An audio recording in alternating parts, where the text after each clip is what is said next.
daripada aspek pendidikan ini, kalau kita lihat dari 2 hari lepas, yang berhormat Menteri Pendidikan telah mengumumkan bahawa berlakunya pemansuhan UPSR dan PT3 pada tahun ini.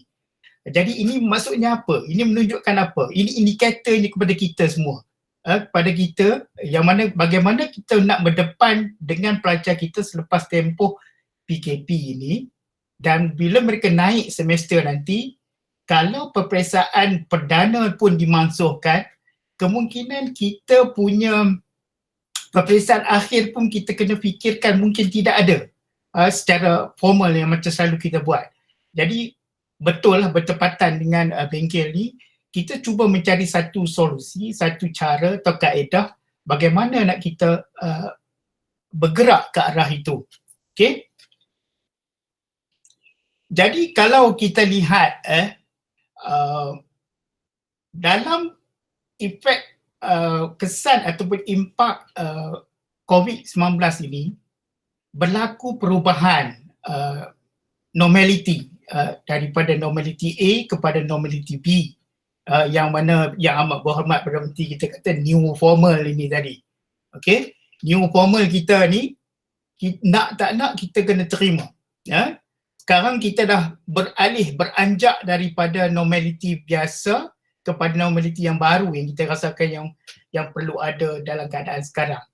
Dengan sebab itu, kalau kita lihat untuk cope dengan new normal ini, perlulah ada elemen-elemen daripada survival of fittest theory, iaitu pertarungan, ada elemen pertarungan, dan dalam masa yang sama kita harus juga ingat bahawa kita perlu bertahan daripada kesan tekanan itu, dan yang penting kita perlu beradaptasi, menyesuaikan diri dengan keadaan itu demi survival kita. Okay, so ini yang survival of fittest cakap, teori ini. Jadi saya rasa amat relevan dengan jabatan kita. Jadi sebenarnya apa benda yang kita nak berevolusi ni? Kita nak berevolusi ni adalah untuk kekal relevan, agar jabatan biologi kekal relevan, dia boleh menjalankan fungsinya dalam kita menyampaikan ilmu kepada pelajar kita. Okay. Ni saja quote je lah. Okay. Pasal apa kita kena berevolusi untuk ni. Jadi kalau kita lihat gambar Raja, walaupun humor sebelah ni kita tengok dia kata, who could have imagined that going into a bank dress like this would be acceptable. Okay. Kalau dulu memang kena tangkap dah kalau pakai macam ni, kalau masuk bank. Tapi sekarang ia menjadi satu normal, satu benda yang diterima, menunjukkan berlaku perubahan. Benda perlu berlaku untuk kita menyesuaikan diri dengan keadaan itu. Jadi untuk jadi relevan, saya rasa ini adalah kita punya challenge yang pertama. Bagaimana jabatan biologi nak jadi relevan? Relevan dengan keadaan sekarang ni. Jadi daripada pembacaan saya yang sedikit sama-sama kita tengok ni, ada beberapa tips lah untuk kita nak jadi relevan. Sebelum itu kita ingat kenapa kita kena jadi relevan. Semua tahu bahawa cerita Nokia dengan cerita Apple ni. Okay, iPhone dan juga Nokia 3310 dulu. Okay, iPhone dia tak, Nokia dia tak nak berubah. Dia rasa dia dah superior. Lama-lama dia hilang apabila dia tidak mengikuti perkembangan situasi terkini dan sebagainya, dan digantikan dengan kemunculan teknologi baru yang memenuhi kehendak-kehendak pelanggan. Okay, jadi apabila saya buat sikit search, jadi untuk kita kekal relevan ini, kita lihat ada beberapa elemen di mana yang perlu ada untuk jabatan kita kekal relevan dengan fungsi kita ni. Yang pertama, saya rasa semua kita ni sebagai ahli akademik rajin cari maklumat atau sentiasa belajar. Kita sentiasa belajar. Continuity of the learning, to unlearn and relearn, dia kata kat situ. Jadi kita kena cari maklumat yang terkini dan sebagainya. Dan kalau kita lihat tips-tips ini, jawatan kita saya rasa boleh kekal relevan. Kita dah ada ramai mentor dalam jabatan kita.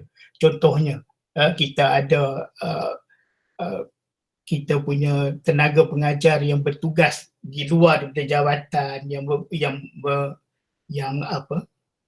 peranan mereka hampir membawa kepada kita punya lebih support kepada jabatan kita ni, dan kita ada mentor insya-Allah dalam organisasi kita ni.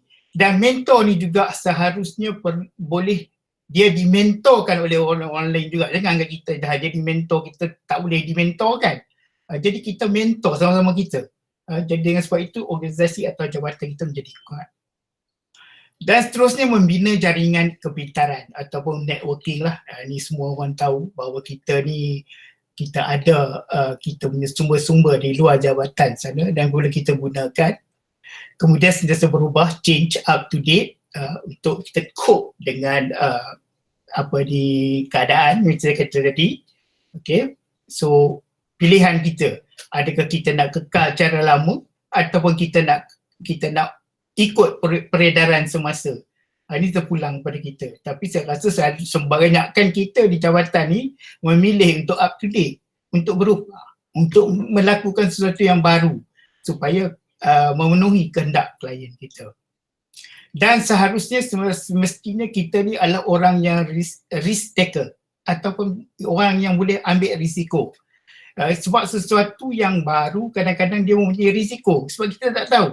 Tapi kita kena cuba. Tapi risiko ni, apabila kita lihat dia berisiko, kita kena kurangkan impact risiko tu dari segi macam mana kita buat sekarang lah. Kita bincang, kita cari penyelesaian, duduk sama-sama dan cuba kita hasilkan satu solusi yang terbaik lah. Kemudian, ini tak dapat lari lah. Kita selari dengan kehendak pelanggan. Saya rasa kita dah buat sikit. PM Dr. Sakinah pun dah bentang kat kita semalam. Dia bagi tahu bahawa kehendak pelajar kita macam mana. Bukan semestinya kita 100% kena ikut, tetapi sekurang-kurangnya kita ada panduan bagaimana expectation of our customer terhadap kita. Bagaimana pandangan mereka terhadap kita sebenarnya. Walaupun tak menyuruh, tapi saya rasa sekurang-kurangnya kita dah ada data asas tentang kehendak ataupun apa yang cuba kita punya what we call it student ataupun pelanggan kita nak. Dan seharusnya lah dalam teknologi sekarang kita harus menggunakan teknologi digital yang sedia ada lah. Jadi saya rasa di antara tips-tips untuk kekal relevan di jabatan kita, dan kalau ada yang nak tambah nanti kita boleh tambah. Dan rasanya kalau tak kena buang, kita boleh buang. Tapi saya pun tak bubuh banyak sangat sebab terlalu banyak tips untuk kekal relevan ni. Tapi saya rasa ini antara yang boleh untuk kita amalkan dalam masa yang terdekat ini. Sebab itu daripada hari Isnin sampai hari semalam, kita dah bincang banyak tentang apa benda yang harus kita buat dalam landscape pendidikan selepas pasca ataupun selepas pasca PKP nanti. Bila student kita naik balik semester, bagaimana kita nak buat. Okay, jadi saya listkan lebih kurang 8 cabaran ni yang kedua yang harus kita fikirkan bersama kepada adakah kita nak lihat benda ni. Mungkin kita kena cater satu persatu lah. Okey, yang pertama tu saya rasa bubuh biru tu sebab kita dah mungkin ada separuh daripada matlamat ini ataupun cabaran ini kita dah buat. Contoh dia macam Dr. Sakinah buat survey di kalangan pelajar kita, walaupun tak semua ambil jawab lagi survey tu, sebab inilah masalah kita ni sekarang ni. Walaupun saya pun keep on cakap dengan student saya, cuba isi, tapi ada juga yang ignore je, buat tak tahu. Jadi kita kena faham tentang generasi Z ni, bagaimana dia orang punya kaedah untuk mendapatkan ilmu. Sikap mereka mungkin berbeza dengan kita generasi X dulu. Kita berbeza, kita tak boleh expect kita ni sama dengan mereka. Generasi sekarang ni dia berbeza, expectation dia berbeza, cara dia berbeza. Contoh dia bila kita buat lawak dalam kelas pun, lawak kita kadang-kadang tak lawak dah bagi dia orang. Sebab kita menggunakan lawak generasi X. Dia tak faham. Kalau nak buat lawak, nak bawa unsur-unsur kecintaan dalam kelas pun, kita kena ada lawak generasi Z lah. Baru dia boleh faham. Sebab itu kita kena up to date kita punya knowledge. Sebab tu kadang-kadang kalau kita nak bawa cerita lagu, bila kita cerita juga pasal drama TV3 yang up to date cerita, dia orang terkejut juga. Kadang-kadang pensyarah ni dah 50 tahun lebih dah cerita pasal drama, sebab saya rasa dia ada kaitan dengan kehidupan, ekologi dia ada kehidupan. Jadi saya kena cerita juga dengan ni. Jadi kadang-kadang ada pelajar yang kata pensyarah ni dah tua pun nak cerita pasal artis juga. Tapi saya rasa ada benda yang kita kena bawa dalam konteks itu. Okey, yang kedua kita mungkin boleh fikirkan, tapi kita dah bincang banyak dengan yang perkara yang 3, 4. Yang 4 ni selalu harus diberi penekanan kepada akses internet. Kita nak tahu adakah mereka di sebab Dr. Sakinah dah bentang semalam banyak dah tentang internet. Kalau kita cerita tentang satu platform yang canggih macam mana pun, tapi kalau pelajar kita, kalau kita nak buat e-learning ataupun online learning, tapi pelajar kita tak boleh akses internet, jadi ada masalah. Jadi perkara yang kita kena fikirkan apabila pelajar kita balik ke sini, semua pensyarah saya rasa akan menggunakan medium MyGuru untuk dalam pengajaran. Bukan jabatan kita je. Kita ada beberapa puluh jabatan di UPSI serentak nak guna. Semua dibebankan kepada MyGuru nanti. Trafik dia macam mana? Adakah pelajar kita boleh akses dengan baik? Itu yang harus kita fikirkan. Itu dari segi akses. Dari segi dia punya gadget tu sendiri. Jadi kita dah bincang semalam. Jadi perlu kita ada balik survey secara detail kepada pelajar kita, bagaimanakah kita dapat menangani kaedah ini. Okay. Dan yang kelima tu saya fikir saya bubuh kat situ. Adakah mood yang kita duk bincang sekarang akan diteruskan dan bukan dilaksanakan pada keadaan sekarang saja. Mungkin selepas ini kita dah akan jadikan dia satu norm. Bahawa saya akui sebelum ni kita kurang buat online, kita pergi secara konvensional, masuk kuliah, okay, habis 2 jam kita keluar, macam itulah kita bagi assignment pada belajar, kita guna juga platform ni. Tapi adakah mood yang kita kata nak bagi synchronize ke, nak bagi asynchronous ke, adakah kita akan teruskan selepas ni? Saya rasa elok kita teruskan sebab kaedah pendekatan pembelajaran kita sekarang ni dah mula bergerak ke arah situ. Dah mula bergerak ke arah mungkin orang dah cakap pelajar tak perlu berada depan kita, tapi ada juga yang kata the personal touch of the guru tu mesti ada. Mungkin kita kena campur adukkan dengan pendekatan konvensional dan juga pendekatan yang terkini lah. Okey, nombor 6, pelaksanaan pembelajaran secara maya memulakan perancangan. Kita dah bincang, kita dah buat balik, memastikan pembelajaran 2 hala. Bagaimana Dr. Sakinah raise masalah ni, kita boleh buat online, kita on, dia offkan dia punya kamera, dia pergi tempat lain, tapi kehadirannya ada. So bagaimana kita nak pastikan benda-benda ini berlaku dan bagaimana orang kata apa, bagaimana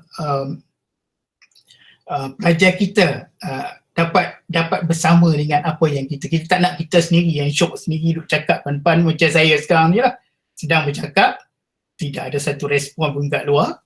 Saya pun tak tahu you dengar ke tak. Saya pun tak tahu berapa orang sekarang ni bila saya dah screen penuh kan saya punya ni, saya tak tahu ada berapa klien saya kat depan ni sekarang ni. Jadi benda-benda macam tu pun kita kena fikirkan. Bukan kita kata dah guna platform online atau e-learning ni dah cukup, dah cukup. Okay? Dan perancangan yang rapi dan baik dalam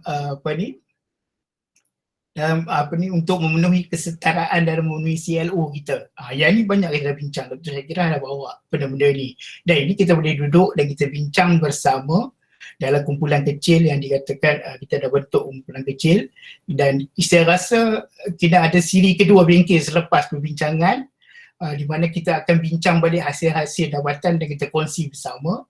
Dan saya rasa jabatan kita perlu come out dengan satu garis panduan dah sekurang-kurangnya untuk tak diguna pakai di peringkat universiti pun, tapi diguna pakai di peringkat jabatan kita dulu. Kita guna, tapi at least kita ada benda ni. Okay, super macam hasrat kita dululah, kita nak buat satu pot data untuk tentang semua kita punya aktiviti kita, jabatan kita itu dulu. Tapi sekarang pun saya rasa tak boleh buat, tak ada siapa nak buat. Okay, kalau ke Dr. Sakinah nak tahu berapa paper terbit dah, tak perlu dah, dia kena klik saja, dah dapat tahu dah, dia siap dengan paper-paper tu, dah siap kat dalam tu dah. Dan kalau kita ada paper yang di-upload dalam tu, sekurang-kurangnya kita boleh sama-sama tengok apa kawan kita yang dah terbitkan, dan kita mungkin boleh tolong cite pun paper dia untuk tingkatkan citasi. Ada kebaikan dia juga. Tapi siapa nak buat? Jadi mungkin kita boleh duduk dan kita bincangkan. Tapi apa yang kita tujuan bengkel kita ni adalah untuk mutu persediaan kita menghadapi sesi pembelajaran selepas PKP, selepas pelajar kita naik nanti. Okay? Saya dimaklumkan oleh kawan saya di UiTM, tengok berapa minit dah ni. Okay. Di UiTM Arau, Perlis, mereka dah diberi arahan tak ada final exam. Final exam dah memang tak ada. Dia tak akan buat secara biasa, dan pensyarah-pensyarah harus fikirkan bagaimana nak mengganti final exam tu. Bagaimana yang daripada kaedah biasa menggunakan dewan buah-buah dingin dan sebagainya. Kita tak boleh jadi macam Korea, macam Jepun boleh buat tengah padang sebab dia panas terik, tak sesuai pun. Kalau kita nak buat kanopi pun, berapa banyak kanopi kita nak kena siapkan dalam jadi saya rasa mungkin kita dah kena fikirkan juga macam Dr. Syakirah kata dulu, mungkin nak cari satu mekanisme menggantikan peperiksaan akhir itu. Saya rasa walaupun kita sediakan juga set soalan peperiksaan akhir, saya rasa setengah daripada kita pun dah buat pun sebelum PKP ni dulu.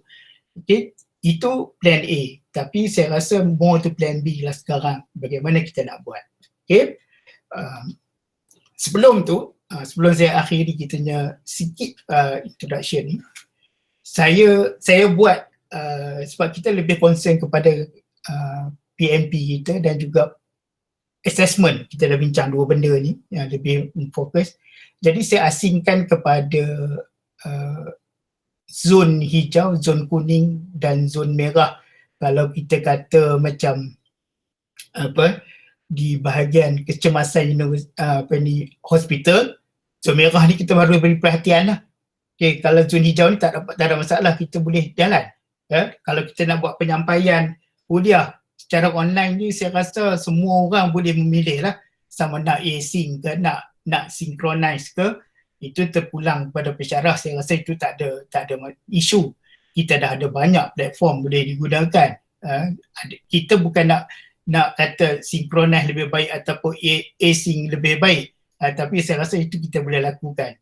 Dan setengah pensyarah sekarang ni saya ambil sikit daripada saya punya kuliah yang terakhir dalam ni, menggunakan pendekatan forum untuk menilai pelajar. Saya rasa kalau forum boleh diteruskan, tak ada masalah. Kalau kita buat test pun, kalau kita guna MCQ, sekarang kita banyak buat test online pun tak ada masalah. Cumanya seperti mana yang saya katakan tadi, besok bila semua naik, bila nak gunakan internet kita, adakah kita kena fikirkan bersama lah kalau nak keep on gunakan online test ini. Laporan bertulis dia boleh hantar kat kita nak buat pop quiz secara begitu pun tak ada masalah. Kalau kita nak paper review tadi yang macam saya dengar sekejap tadi, saya tak join daripada mula, tapi mungkin kita boleh gunakan platform ni, tak ada masalah, kita boleh jalankan penulisan refleksi, portfolio pembelajaran yang mana kita cadangkan. Tapi mungkin sedikit kita kena fikirkan, tapi bukan satu, mungkin kita boleh atasi masalah ini. Bagaimana kalau kita nak buat test, soalan test tu berbentuk struktur atau esei. Saya terbayang juga boleh buat. Sebenarnya kalau kita buat, kita setkan dekat kita punya assessment, pada assignment tu, pada sekian masa you have to answer. Maksudnya jawapan tu memerlukan 1 minit, kita bagi 3 minit untuk budak upload kan, dan kita jawab. Dia bagi jawapan, dia uploadkan.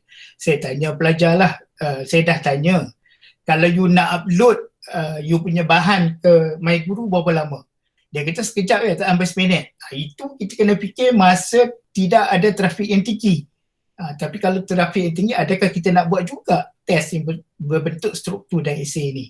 Kalau boleh, kita kena buat. Tapi kita kena buat banyak lah, soalan 1, soalan 2. Habis, masa dia habis, next soalan dan sebagainya. Mungkin itu kita boleh fikirkan bersama bila kita bincang dalam kumpulan bersama. Persembahan dalam kelas. Ada certain pensyarah menggunakan presentation dalam kelas tentang topik-topik yang tertentu. Ada yang bagi rubriks untuk menilai how they present, keadaan dia selain daripada konten tu. Jadi adakah, bagaimana dia nak tengok kalau guna screen learner macam yang Dr. Sakinah kata ni, kita nampak muka dia saja. Tapi macam mana kita nak buat? Tapi kita boleh buat. Ada pensyarah menggunakan pendekatan debate tentang topik-topik yang tertentu. Adakah debate ni masih boleh kita gunakan? Saya rasa boleh kita gunakan dalam platform ni. Cumanya dia tak jadi macam dalam kelas yang macam debate macam biasalah. Kadang-kadang kita buat juga poster presentation ataupun penilaian rakan sebaya. Adakah penilaian rakan sebaya ni kita nak guna pakai sekarang ni? Adakah adil bagi mereka kita nak gunakan rakan sebaya ni sedangkan mereka tak duduk bersama dan lihat? Yang dia nampak adalah perbincangan melalui platform-platform media sosial dan sebagainya. Dan ada yang menggunakan game. Itu antara contoh-contoh. Kalau yang merah ni, saya nampak, saya just tulis je lah.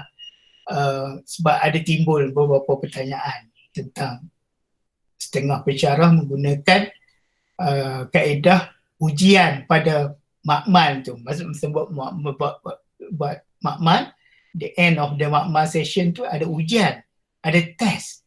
Jadi macam mana nak buat? Sebab ni memang hands on, memang psikomotor. Jadi memang kena ada benda tu depan mata dan dia kena datang ke makmal. Jadi macam mana kita nak duduk bersama dan kita fikirkan. Dan peperiksaan akhir yang macam saya katakan tadi. Okay, peperiksaan akhir ni saya tertarik lah macam Dr. Syakirah kata, nak gantikan dengan special project. Okay, saya rasa tak ada masalah kita nak gantikan peperiksaan akhir ni dengan special project. Tapi ada isu yang ditimbulkan oleh pensyarah, saya tak ingat siapa. Ada pensyarah yang dah setkan soalan 1 untuk CLO berapa, 1. Soalan 2 untuk CLO 2. Soalan 3 contoh soalan 3 untuk CLO 3. Jadi dalam peperiksaan akhir tu dah ada semua CLO-nya di cover dalam peperiksaan akhir. Adakah projek khas yang kita akan fikirkan ini akan sama juga, dia akan cover CLO 1, 2 dan 3, 4 dan seterusnya kalau ada sampai 5. Jadi kalau ada, mungkin itu sangatlah baik. Kalau saya faham kita diberi kelonggaran untuk mengurangkan mungkin 80%. Tapi adakah projek itu dapat menggantikan? Jadi sama-sama kita fikirkan. Dan saya tulis role play juga sebab saya pun sebenarnya dah rancang nak buat role play. Dan definitely budak dah tak boleh nak duduk terlakun sekali dan sebagainya. Jadi kita kena fikirkan satu kaedah lain. Dan projek CSR.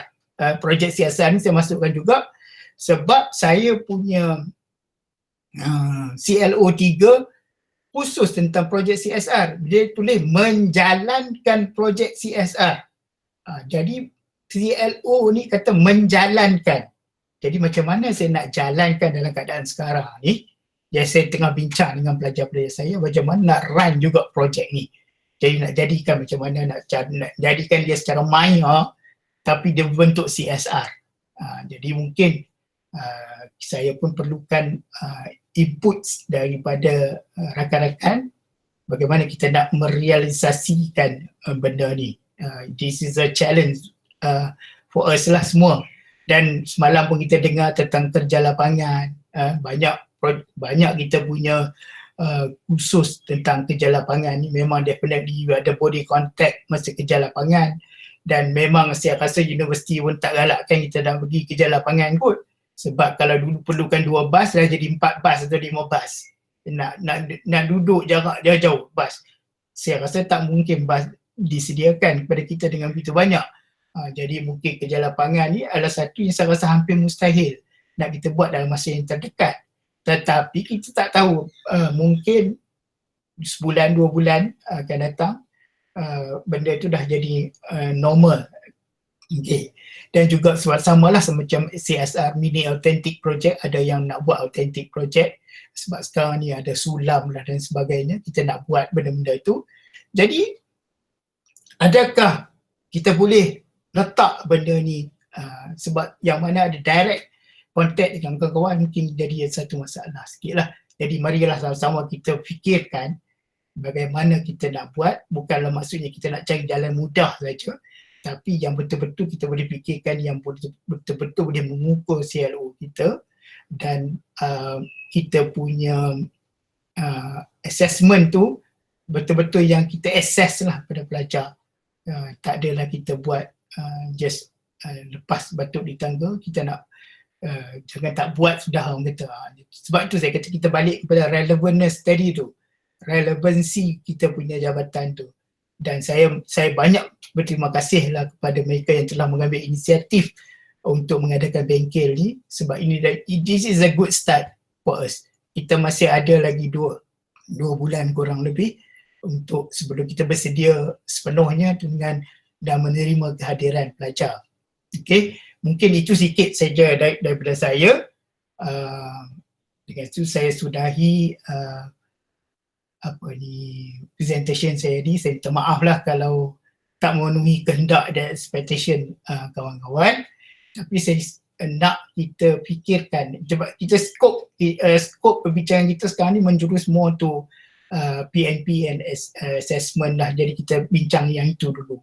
Jadi stay at home, stay safe, amalkan social distancing, wash your hands lebih kerap, okay?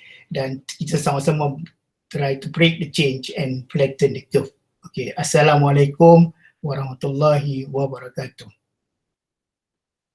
Waalaikumsalam warahmatullahi wabarakatuh. Terima kasih Dr. Husni di atas perkongsian yang sangat bermakna tadi. Nampak dekat situ ada ciri-ciri biologinya lagi, jadi saya yakin Jabatan Biologi sebenarnya masih relevan ya, sebab survival of the fittest tu masih ada. Jadi untuk kekal relevan, yang tadi Dr. Husni dah bincangkan lah, untuk kekal relevan, mungkin kita dah mula perlu melakukan perubahan lah kot daripada segala segi, mungkin dari semua segi lah kot, daripada personal life sehinggalah kepada kita punya pekerjaan. Jadi saya rasa saya nak buka dulu kepada rakan-rakan jikalau ada soalan yang ingin ditanyakan ataupun yang ingin dikongsikan bersama, silakan. Saya Lin. Silakan Dr. Syed. Siapa dulu? Ada orang dulu ke apa? Saya dulu ke? Saya nampak dekat tengah. Okay. Terima kasih Dr. Husni. Memang eye opener. Because kita pun dah nampak ada lampu traffic light tadi tu kan. So those are the things that would be definitely a huge challenge. Especially for those who's already planned. Macam Dr. Husni dah plan untuk buat field work and so on and so forth. Meaning that when we are migrating towards an online environment untuk pelajar-pelajar, apabila kita dapat satu, Dr. Husni punya first slide tadi tu sangat menarik. When you look at how this tentera Allah ni, COVID ni, bila dia didatangkan pada masyarakat dunia ni, dia mengubahkan banyak benda.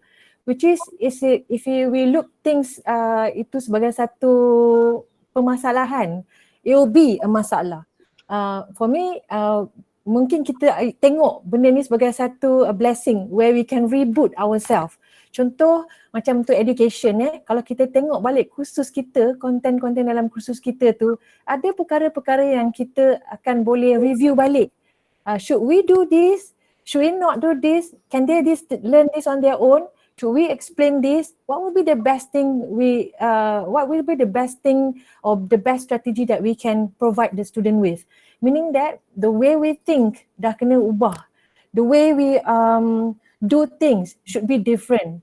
But however, the word that we must bear in mind is that the flexibility of doing things. Maksudnya tak ada lagi rigid. You can opt for async, you can opt for sync, you can opt for final exam, you can opt for a special project, you can opt for any types of final assessment.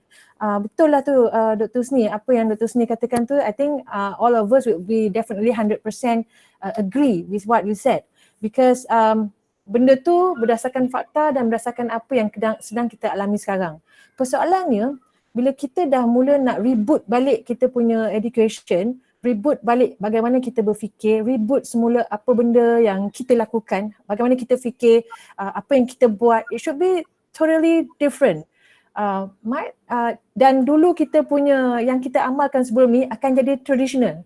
Itu yang dinamakan conventional. Dulu apa yang kita buat tu ialah baru, dan dulu tulis kat whiteboard ataupun tulis kat blackboard is conventional or traditional. So sekarang apa yang kita buat sebelum ni itu akan jadi traditional and conventional. Apa yang kita nak buat coming soon ni, that will be a new one, the new things that kita akan lakukan.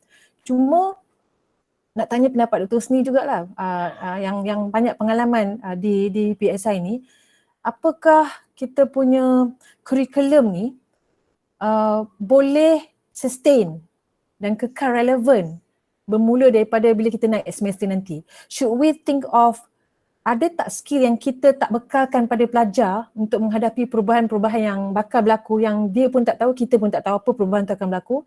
Should we identify what type of skills that pelajar-pelajar perlu ada? Contoh resilience. When you fall, you know how to bangun and berlari.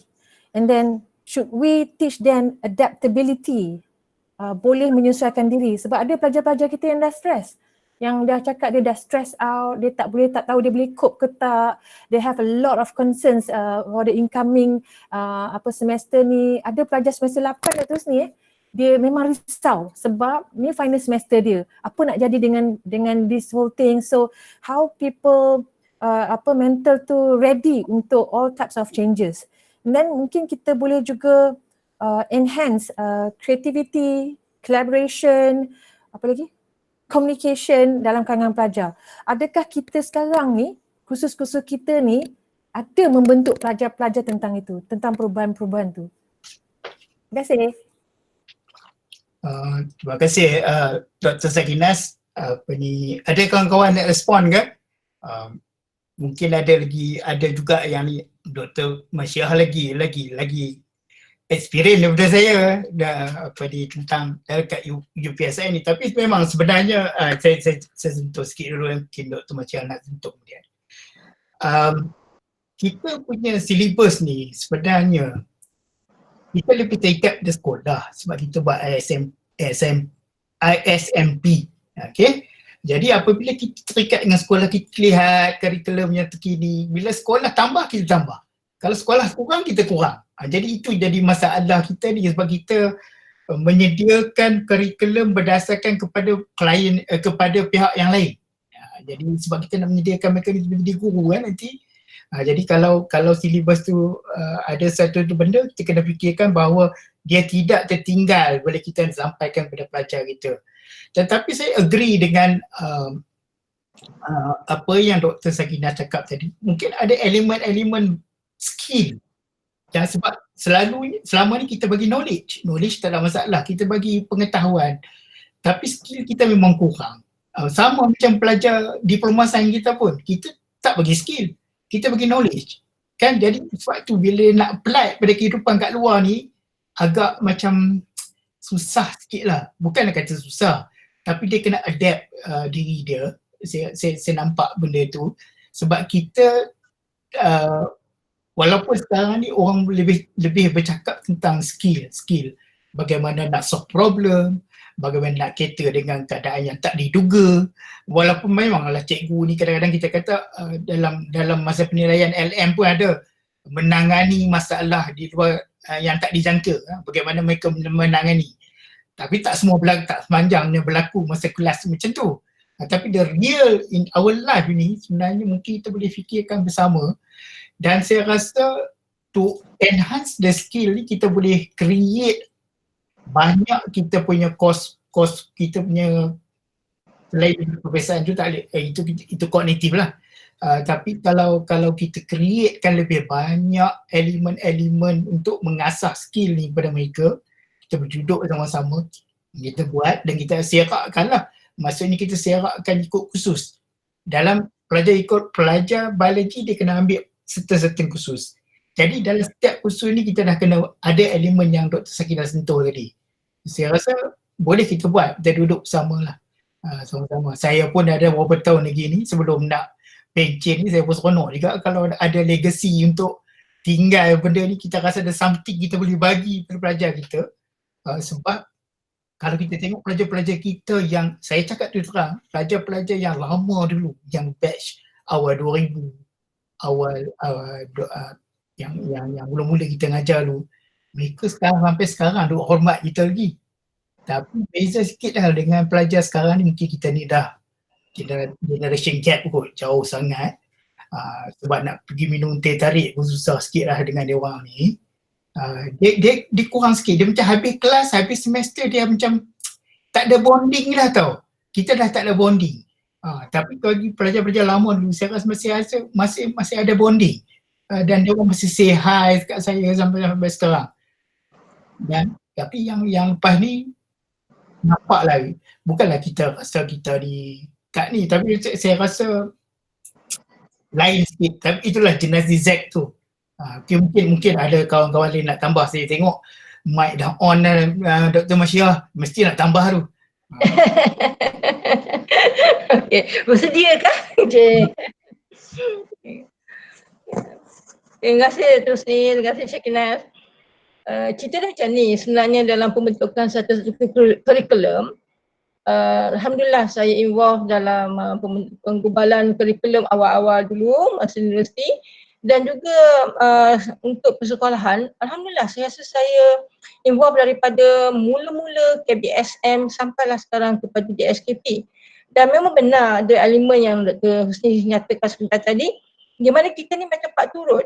Apa kehendak sekolah, kita mesti pastikan bahawa bakal-bakal guru kita yang kita hasilkan ni menepati knowledge untuk mereka deliver kepada pelajar-pelajar tu. Tapi saya masih ingat lagi kata-kata Prof. Ramli.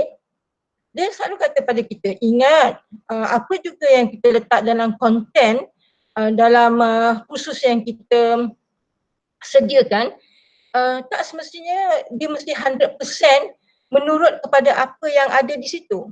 Sebenarnya bagi setiap tahun kita masih ada ruang lagi 30% untuk kita berikan benda-benda baru yang related kepada konten yang kita nak deliver. Kalau kita tahu dalam sains is very dynamic. Kita mungkin mempunyai, contohnya kita mempunyai cerita tentang jantung. Ya, memang basically jantung tak berubah, tapi mekanisme yang terdapat pada jantung itu exponentialnya akan bertambah daripada setahun ke setahun. So itu yang guru-guru di sekolah kita sering nyatakan sekarang, apa yang terdapat dalam DSKP itu hanyalah merupakan panduan kepada konten yang nak disampaikan. Tetapi how much content they want to put in untuk dia bercerita, make sure that dia sufficient untuk pelajar menjawab soalan, tapi at the same time mesti ada elemen-elemen yang menjangkaui daripada apa yang pelajar patut tahu. Dan perkara-perkara ni mereka dapat laksanakan di sekolah apabila mereka menjalankan pendekatan pengajaran yang alternatif, yang lebih interesting, di mana pelajar sendiri yang dig out for their knowledge. Jadi contohnya inquiry, penemuan tu sangat bagus dan kadang-kadang kita sebagai guru kita sebenarnya banyak belajar daripada pelajar sendiri dan menjadikan kita lebih muda. Ya, bila kita tahu banyak ilmu-ilmu baru yang tak ada dan kita go on searching untuk membantu pelajar memahami apa yang mereka dah melakukan pencarian mereka tersebut. Jadi sebab tu saya rasa dalam hal ini berbalik pada soalan Dr. Syakinaz tadi, adakah kurikulum kita masih relevan? Sebab tu kita kata every 3 years apabila kita diberi peluang untuk buat semakan, that is actually the best platform untuk kita melakukan sesuatu bagaimana nak melonjakkan kurikulum kita supaya dia menjadi relevan kepada generasi yang akan datang. Dan perlu kita ingat dalam pengubalan kurikulum tu mesti berunsur dan boleh sustain untuk 10 tahun akan datang. Sebab itu kita lebih beruntung kerana kita every 3 years sedangkan di sekolah every 10 years. Jadi kerelevanan kurikulum kita bergantung kepada kita sebenarnya. Ya, jadi sebab tu saya memang dah lama berdiam diri tapi mungkin di sini adalah platform yang bagus lah untuk saya nyatakan apabila kita buat semakan kurikulum tu kita mesti buat bersungguh-sungguh. Bukan sekadar kita hanya melakukan sedikit pembetulkan, kita takut untuk berubah. Kita mesti berani untuk berubah sebenar-benarnya ya. Sebab kita ingat bahawa jangan anggap bahawa pelajar kita takut kepada ilmu baru. No, I think there are the people who are, they can face challenges. Sebab bagaimana kita menjadikan seorang itu kuat apabila kita beri dia challenge. Jadi apa yang berlaku di sini, Allah sebenarnya menguji kita. Menguji kita adalah satu challenge. Jadi from here, kita wake up dan kita bersedia untuk menjadi orang yang diharapkan menjadi relevan dan sentiasa diingat oleh pelajar bahawa inilah figura yang telah membangkitkan mereka daripada tidur yang begitu lama. Wassalamualaikum warahmatullahi wabarakatuh. Wah, Kak Syirah panjang. Macam Ustazah pilihan. Boleh saya menyokong. Saya sangat menyokonglah apa yang telah pun dibincangkan tadi dan alhamdulillah memang kalau bagi saya kalau dah daripada jabatan sendiri kita sedar and move towards that is very good sebab kadang-kadang bila tanpa kesedaran daripada program tu sendiri kadang-kadang perubahan tu suka nak berlaku walaupun boleh kami macam contoh di pihak saya lah walaupun saya pernah katakan kena ikut dokumen future ready curriculum tetapi sometimes bila perbincangan macam inilah sebenarnya yang dapat kita realize apa keperluan-keperluannya sebab memang di pihak sebenarnya KPT sendiri mereka dah menggariskan future ready curriculum yang melibatkan tiga elemen yang perlu disentuh iaitu curriculum yang fleksibel dan organik, yang kedua adalah transformative delivery dan yang ketiga adalah alternative assessment. So tiga tu memang ditekankan dan memang digalakkan untuk kita laksanakan. Dan tambahan pula kalau kita kata tadi dari segi aspek perubahan tu yang kalau kita merujuk kepada garis panduan penawaran program oleh KPT juga dicadangkan untuk kita melalui setiap satu proses itu iaitu contohnya kajian pasaran yang sebenarnya bukan hanya dilakukan bila kita nak menawarkan program tetapi semasa kita nak buat semakan semula sebab kita punya stakeholders ni memang kita tahu satu guru, sekolah, ibu bapa dan juga semua stakeholders yang lain yang mungkin ibu bapa kepada bakal belajar kita itu semua yang kita kena ambil kira tapi saya rasa ini adalah this is a good move insya-Allah dan insya-Allah mungkin dengan move kita ini menjadikan mungkin program biologi adalah program yang macam sangat laris yang orang ternanti-nanti ataupun tertunggu-tunggu untuk join. Okay, wallahualam. Thank you. Terima kasih Dr. Syakira. Ada siapa-siapa lagi nak bagi ni? Ada soalan tak?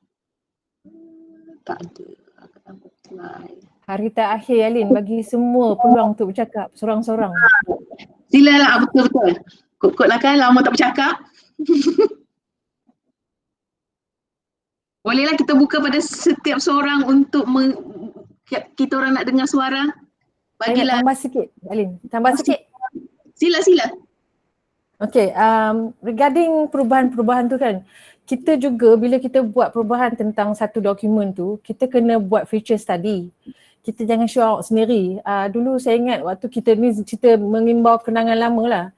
Bila disuruh buat perubahan pada dokumen, dia seolah-olah perubahan pada suatu curriculum program for instance, dia seolah-olah kebanyakan fakulti, dia seolah-olah ada bouquet of flower, dia ubah-ubah kedudukan je.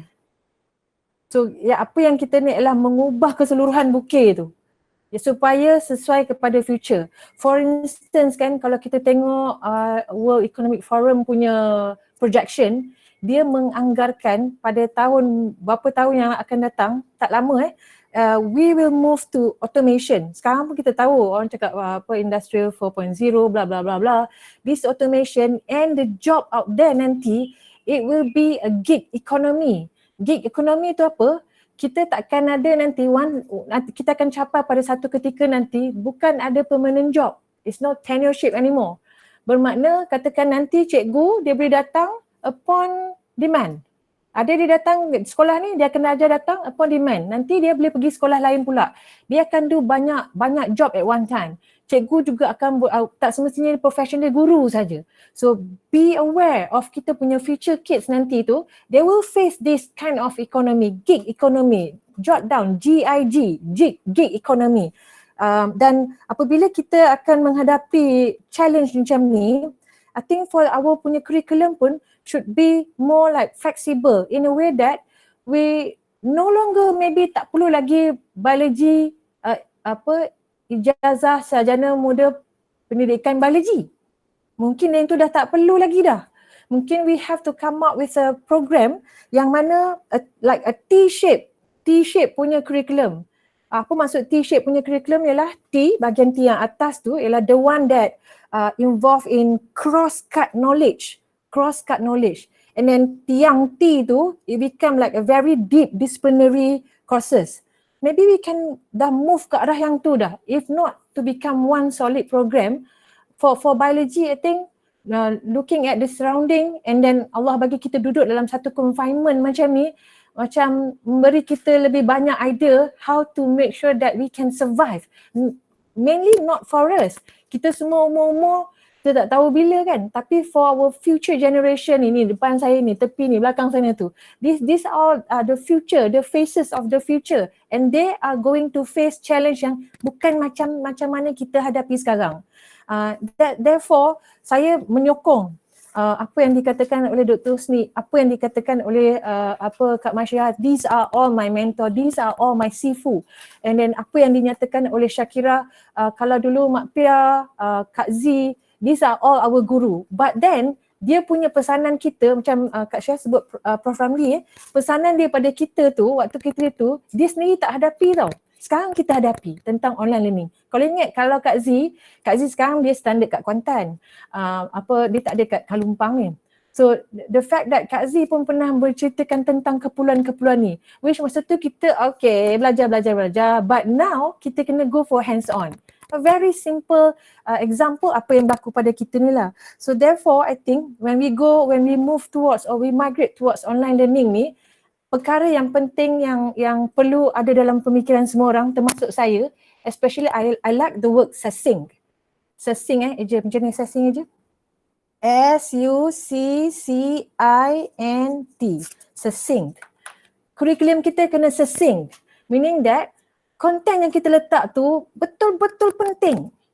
Contoh macam sekarang kita nak jelaskan topik 1 atau topik 2, topik 6 lah contoh, nak naik semester topik 6. Dalam topik kita tengok balik, what are the succinct part of kita punya tu yang perlu disampaikan.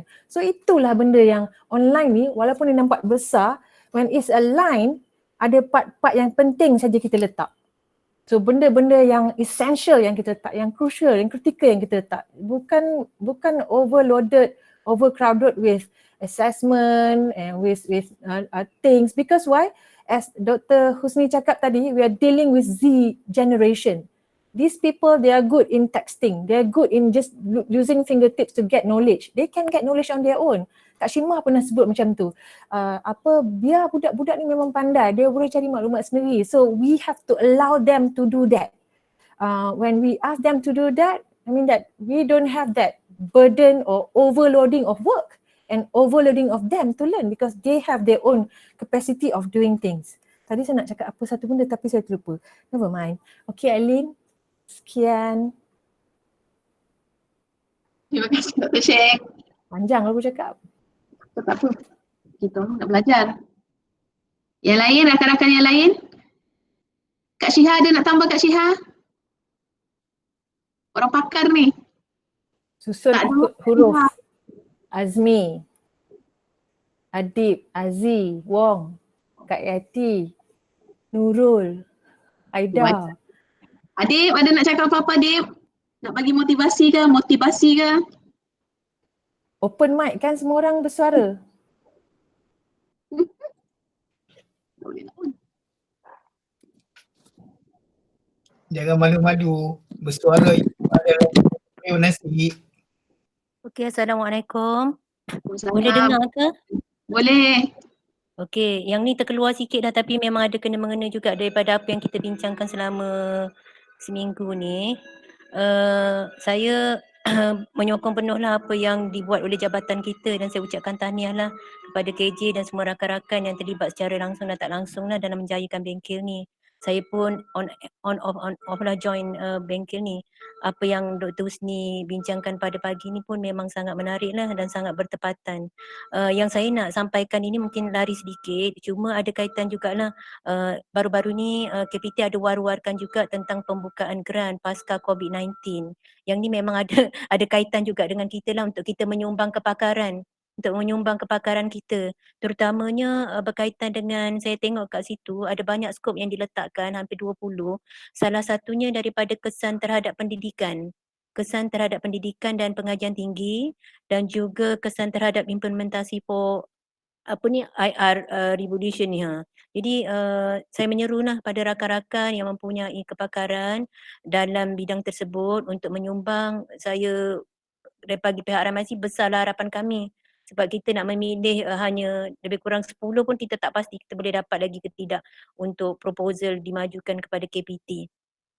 Okey, yang kedua, pagi tadi pun daripada pihak RMIC ada keluarkan satu hebahan berkaitan pembukaan geran juga untuk geran dalaman yang akan dibuka bermula daripada 1 Mei sampai 30 Jun bagi geran penyelidikan Universiti Berteraskan Pendidikan. Ini sebenarnya hasil daripada round table meeting yang kita buat dengan stakeholder pada 15 Januari yang lalu dan untuk kali ini skopnya sangat lebih fokus lah.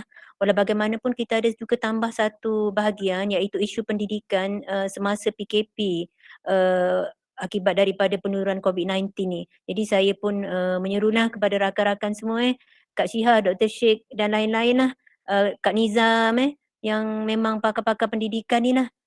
Begitu juga dengan geran penyelidikan sepadan. Okey, matching grant pun kita ada buka. Ini tutupnya pada 15 Jun.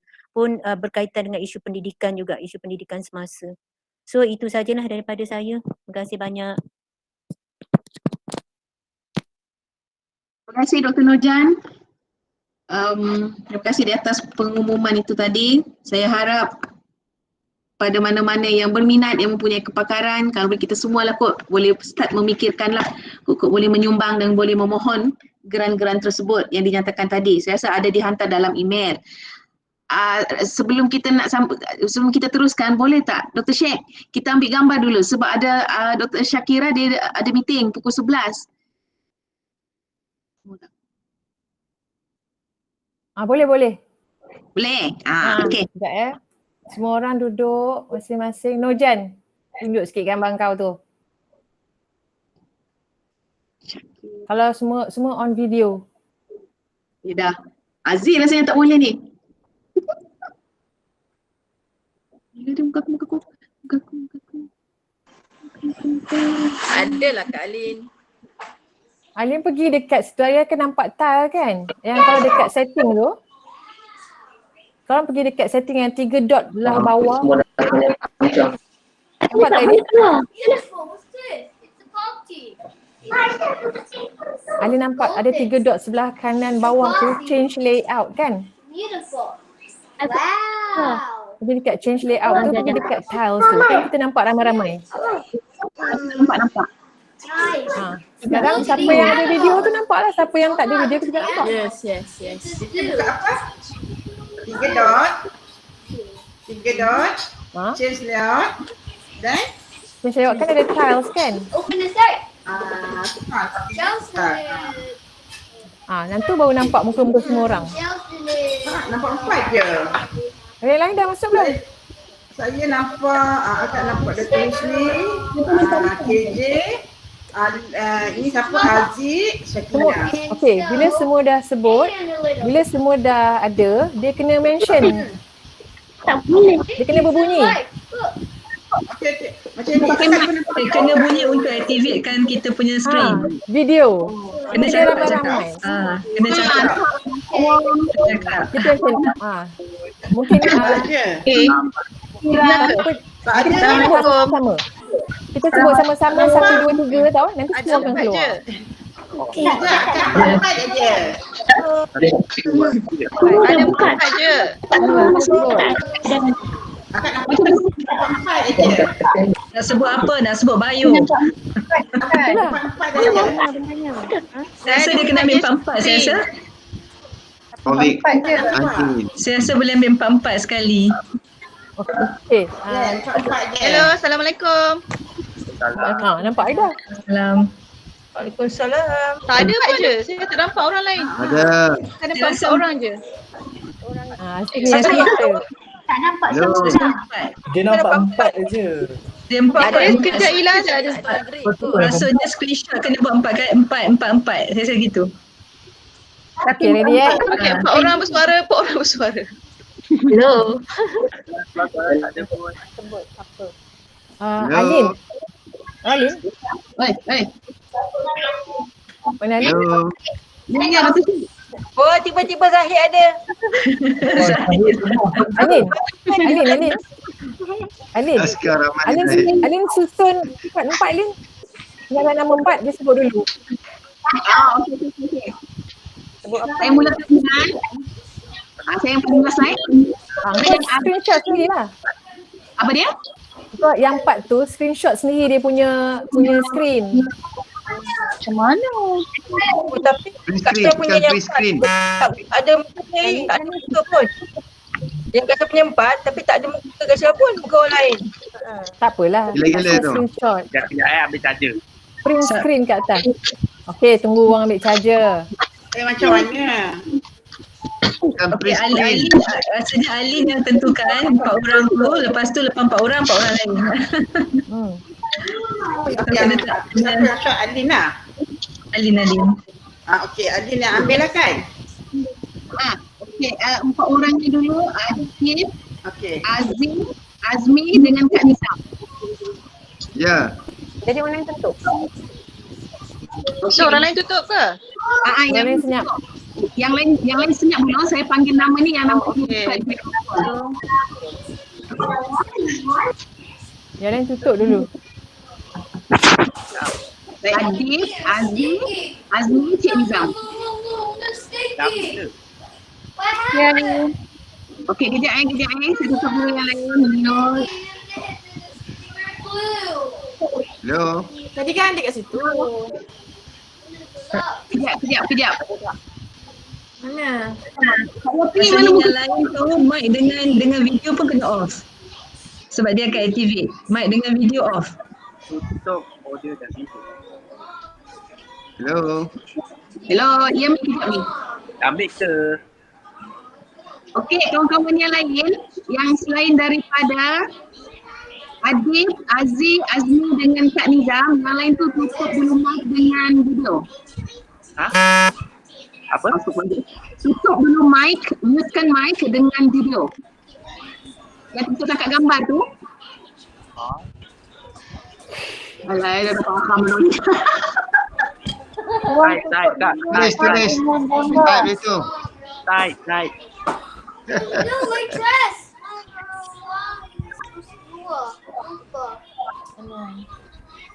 Kejap yang dulu. Semua orang tutup mic dan video saya beritahu. Kau dengar tak Wong? Okey. So sekarang ni saya nak Adib, Azmi dengan Kak Nizam. Adib, kau mana Adib? Adib. Kak Nizam betulkan kamera. Nampak muka nampak sampai dekat dagu je. Ya. Okey kali. Dah nampak mata aja. Okey. Comel adik. Rumah saya bising. Okey, saya print screen Kejap. Kak Nizam, Adib, Aziz.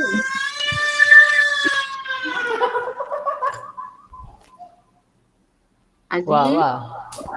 Wah. Oh, minta maaf ya.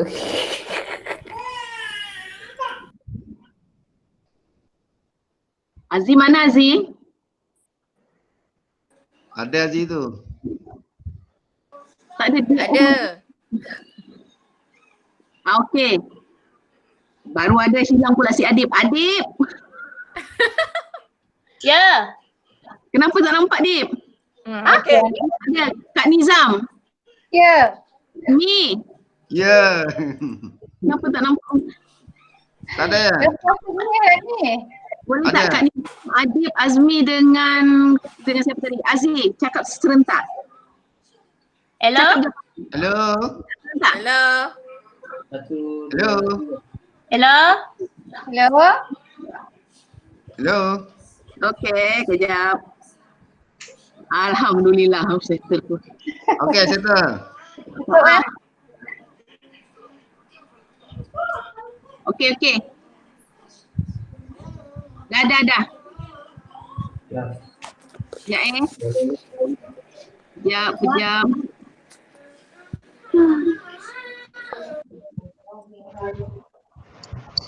Okey dah. Alhamdulillah. Thank you. Lepas ni Bagi Dr. Syakira dulu, Lin. itulah Kak Tima, Kak Syakira, Hamida dengan Dr. Husni. Minta maaf ya, minta laluan dulu.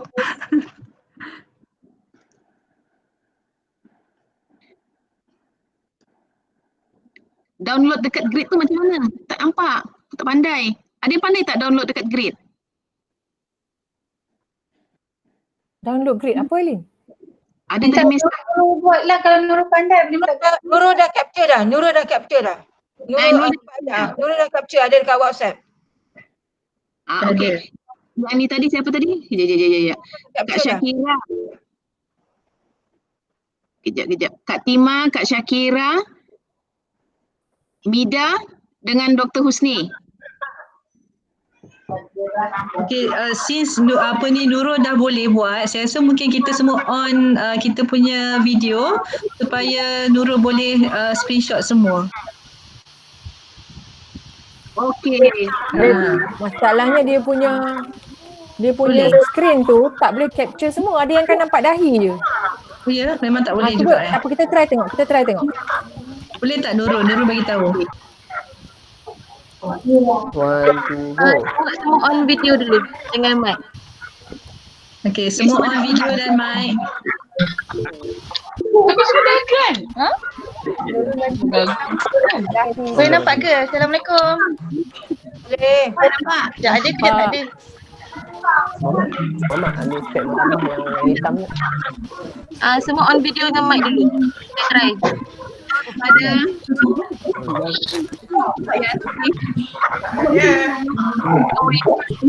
Ada. Kali sedap air. Belum. Apa perkataan nak kata serentak ni? Azli belum. Aduh, sunglass tu. Ada. Susi belum lagi Susi. Remy ada video tak Remy? Cepat. Tak ada. Online. Sudah ada. Ramai-ramai. Faizan belum, Dr. Syed belum. Tak ada. Tidak ada. Hello. Saya ada. Nurul Akak dah ada belum? Dojan, Rojan dah dah lawa tu. belum. Kita belum. Ada. Yang belum Dr. Belum. Susi, Mira, Izzy, Cik Aziz. Okey, ada ke? Tak ada. Kena cakap serentak kuasanya. Cakap serentak. Okey, cakap Ada belum? Aziz pun tak ada. Cakap serentak, cakap serentak. Ada 16 orang itu. Okey, ada tak ada. Berapa orang? Mari cakap. Okey. 1, 2, 3. Tak ada pula. Tak ada. Dah. Buat. Okey, nak kata apa Bayu? Okey, cakap Bayu. Bayu mulut bulat. Bayu mulut hujung apa kata? Online. Online. Sebut online.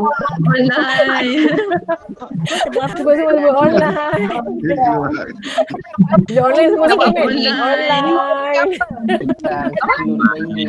Online. Bayu mulut tu penyum. Senyum online. Jangan sebut Bayu. Online. Dah kena biar ada Bayu muncul nanti. Online. Online. RM5. Lenguh. Online. Online sebut online. Lenguh datang. Namanya. Tak ada apa dah. Dah ke? Online. Dah ke? Dah ke Nurul? Dapat tak Nurul? Tak tengah ada. Semua boleh cakap. Orang kau masuk belum Yang kedua. Kak Noja. Online. Masing-masing sebut online. Online.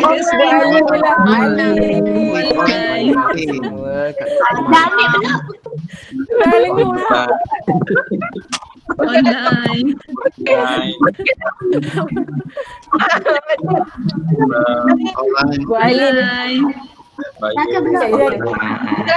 Itu Kak Jema.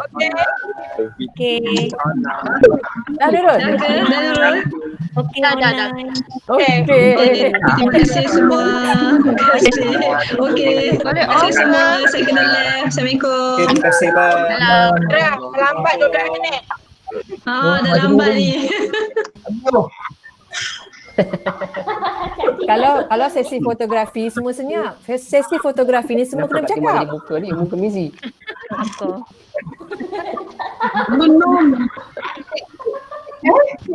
Tak ada ramai PKP ni. Macam Betul ni dapat lah. lecture Dia nak masuk kelas. J ada ke? J. Haa. J ada ke? Remy mana Remy? Zahra Dia pun tak ada. Zahra. Tak keluar. Hari ni aku dah kepala. Dahi. Baby. Cipah ni bertugas ke Cipah? Dah ada ke kumpulan yang kecil tu? Dia jaga kluster kayangan Dr. Sri. Ya? Dia jaga kluster kayangan. Oh.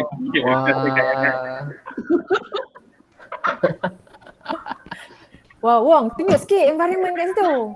Pusing je kamera tu. Sulit. Oh, tunjuk. Tunjuk ke Wong. Nak viral. Tak. Tu bukan Ibis ke Iblis? Dekat quarantine center di PJ. Kat Selangor ada banyak. QS. Wong, apa yang luar negara boleh balik? Dia boleh balik tapi dia quarantine lah 14 days. Oh, dia kena maklum dulu ke kat siapa-siapa kalau dia nak balik? Dia tak payah maklumkan sebab dia akan ditunggu di TLIA. Dia dah tunggu dah. Sebab anak saya plan nak balik. Dia quarantine lah 14 hari. Bila? Mei? Ada nak raya. Dia ada lagi, dia kena quarantine lah. Kalau tak ada, rasanya tak ada quarantine kot. Dia kalau MCO baru kena dia orang yang uruskan kuarantin Ya. Tapi US dah quite bad kat sana. Dia nak open for economy balik, Trump. Wah, itulah. Azmin sudah mau pergi hantar orang kerja balik.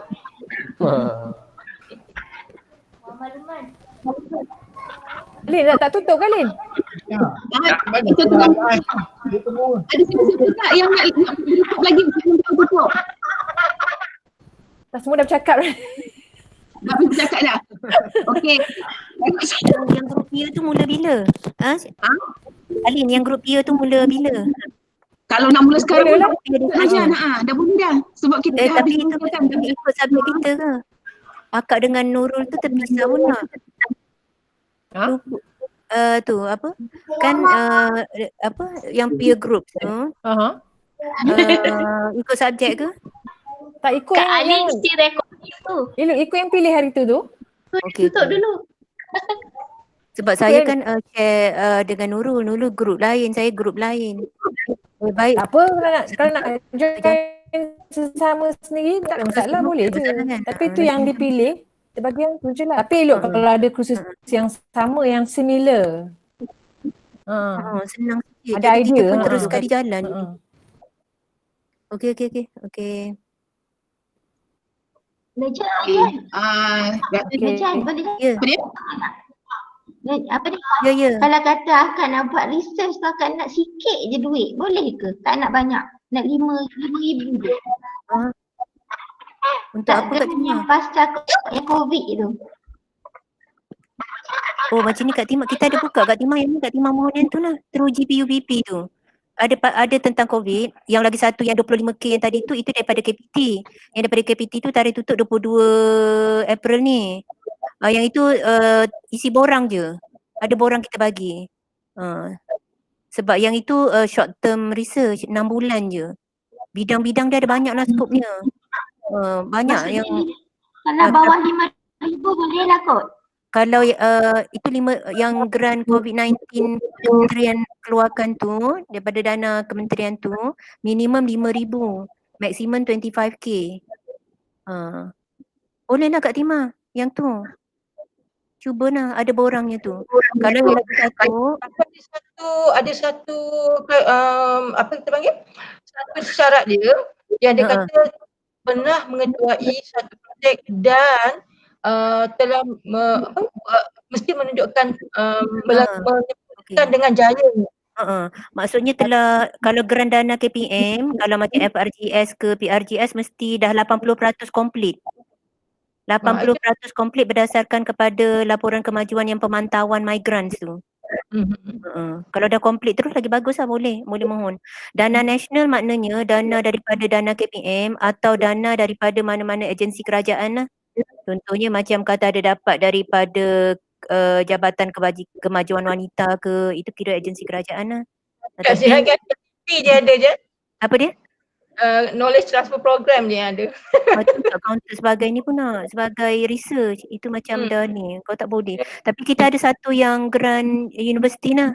Yang grant universiti pun kita ada buka satu scope yang untuk COVID-19 ni juga, tapi khusus untuk teaching and learning lah. Yang tu. Macam Kak Tima tadi, Kak Tima boleh cubalah Kak Tima, ada tu banyak tu yang dia punya scope tu. Sebab Kak Tima ada FRGS yang dah complete kan? Untuk ni, untuk dana KPT. Okey. Boleh Kak Tima? Okey. Alright. So saya rasa kita tutup lah kot bengkel. Rasa kita dah sampai ke penghujung. Saya ucapkan terima kasih kepada semua rakan-rakan, semua sahabat-sahabat di Jabatan Biologi yang telah sama-sama memastikan kejayaan bengkel ini. Saya ucapkan terima kasih kepada rakan-rakan, sahabat-sahabat yang sudi untuk menerima untuk menghostkan sharing session kita untuk bengkel ni. Diharap dengan adanya bengkel ni tadi sedikit sebanyak dapat membantu kita untuk melihatlah ataupun mungkin memperbaiki atau mengubah mana-mana yang patut di dalam menghadapi krisis yang ada sekarang ni. Jadi selepas ni rasanya kita masing-masing dah tahu grup mana yang kita nak, dengan mentor-mentornya mungkin dah boleh mula bergerak, dan insya-Allah lepas ni kita akan sentiasa nilah bukanlah nak kata macam kita nak mengecek setiap seorang, tapi at least kita akan nampaklah ada pemantauan berkala yang mana kalau boleh kita nak membantu. Saya rasa seperti yang Dr. Syakina cakap, ini ialah momen-momen ini adalah momen-momen yang akan diingati kot. Sekali dalam seumur hidup kita akan lalui benda ni.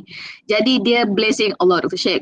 Dia ialah blessing in disguise. Saya cakap, it's a blessing in disguise. Mungkin pada masa ni lah kita akan nampak kita saling memerlukan, saling bergantung di antara satu sama lain. Pada waktu ni jugalah kita akan nampak mana-mana yang ada kelemahan tu dia akan setiap seorang akan ada kelemahan, ada kelebihan, kita akan guna kelemahan dan kelebihan itu untuk sama-sama kekal relevan di dunia pendidikan. Jadi insya-Allah saya mohon rakan-rakan, sahabat-sahabat semua sekiranya ada masalah ataupun ada yang perlu katakan nak buat bengkel lagi ke, nak buat tambahan itu lagi ke, maklumkan pada kita di jabatan. Kita akan cuba buat sehingga semuanya, kalau boleh kita nak pastikan masuk je bulan Jun ni nanti, kita semua akan dapat melalui krisis ni dalam keadaan yang paling baik. Survival of the fittest. So insya-Allah saya doakan semua sahabat-sahabat sentiasa dalam lindungan Allah, sentiasa sihat, sihat fizikal, sihat mental, sihat minda. Hopefully insya-Allah kita akan jumpa lagi, sekarang kita jumpa secara maya, nanti kita akan jumpa pula secara berdepan lah. Mudah-mudahan doa-doakan Dr. Sheikh. Exercise semua orang, jangan duduk atas kursi je.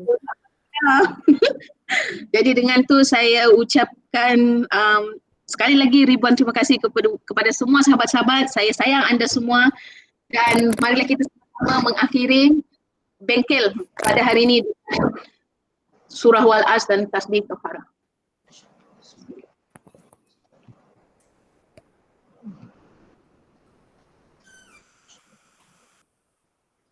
Amin. Alin jangan live dulu. Terima kasih KJ. Baik. Terima kasih semua. Ada apa-apa nanti kita akan hantar mesej melalui WhatsApp ataupun email ya. Okey Wong, selamat bertugas. Terima kasih Dr. Husni. Terima kasih semua. Terima kasih Dr. Sheikh. Terima kasih Nizam. Terima kasih kepada Adib, Aziz, Mida, Pak Fiz. Zahra tak boleh? Zahra dia tengah nak betulkan dia punya tesis. Report dia tu. Buka Syirah, scroll message. Message? Tak sempat nak tengok message ni. Wah, ni Kak Syirah punya ni. Kak Syirah and the gang. Not bad.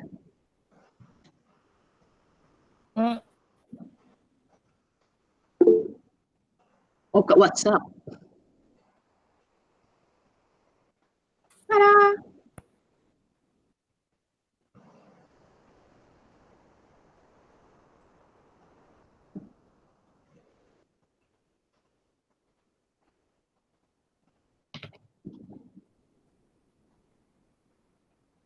Oh, Songchit mana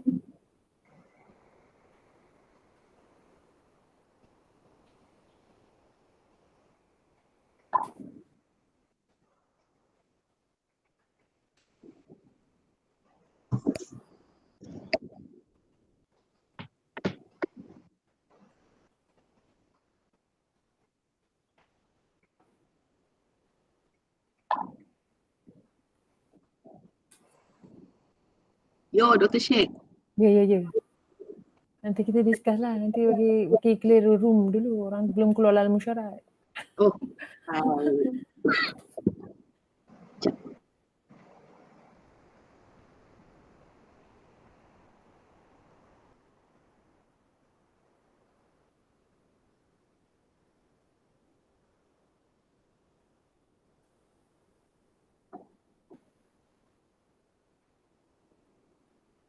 Okay.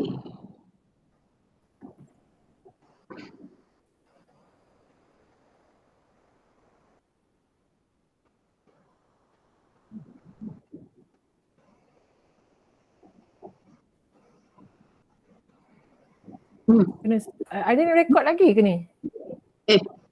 Astaghfirullahaladzim. Patutlah. Okay. Stop recording. Maknanya kita tadi